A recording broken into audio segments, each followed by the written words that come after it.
You ask Tiger to calculate. This deals with finding the midpoint between 2 points. The midpoint between the 2 points is 38.5, negative 32.5. Let's solve it step by step. Plot the 2 points and calculate the midpoint using the formula.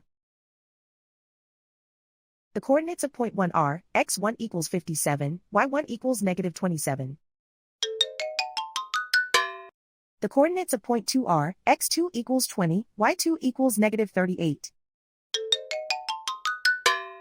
PM represents the midpoint of the 2 points.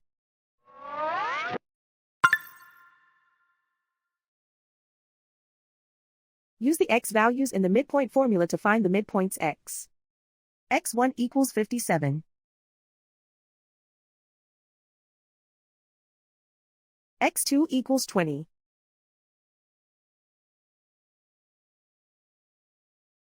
Simplify the arithmetic.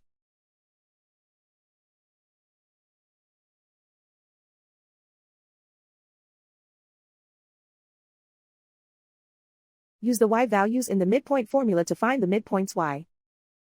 y1 equals negative 27. y2 equals negative 38.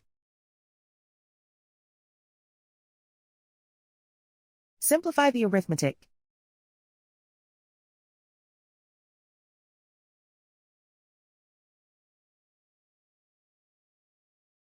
And so, the midpoint is 38.5, negative 32.5.